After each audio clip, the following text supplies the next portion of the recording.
Kilala ba niyo ang halamang ito na gustong-gusto ng mga pusa at kinakain yung ugat? Ang tawag dito ay Acalypha Indica. O sa iba naman ang tawag ay maratong. Makita niyo mga kabayan, o kita niyo gustong-gusto ng pusa at halos talagang nagigiliwan niya. Kinakain niya yung mga ugat.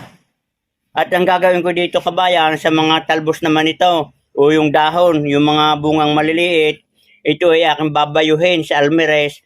At ito ay napakabisa sa mga wound healing, pampabaho ng mga sugat, sa mga pasok, kagat ng insekto. At katulad itong aking pusang ito.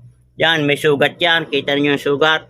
Siguro yan sa kanyang paghikap-hikap ay napalaban ng awayan sa kapwa pusa ay di aking patutuluan ng katas nitong Acalypha Indigang ito. O ito mga kabayan, ang kinuha ko na mga dahon at yung mga bunga at talbos ng Acalypha Indica ating babyuhin at yung katas ay ating ipipiga sa sugat ng aking alagang pusa. Nakatas na natin at may mga lumalabas ng parang katas niya o tubig ay atin ang ipipiga sa sugat ng pusa para madaling mabahaw. Yan, ito ang sugat ng pusa ay ating pipiga ng katas. Nasasaktan yata. O yan mga kabayan, mababaho na agad yan.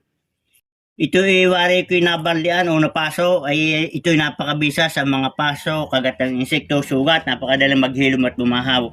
So yan mga kabayan, ganyan lamang ang pamamaraan ng paggamit ng Acalypha Indica. At ito ay ang tawag naman sa ibang bansa ay Indian Acalypha. At meron din tumatawag dito ng maratong. Yan. Ay ako'y maraming tanim nito mga kabayan sa palibot ng aking bahay at ito yung aking din ginagawan siya. Good luck and good health at sana may natutunan kayo sa halamang ito ng Acalypha.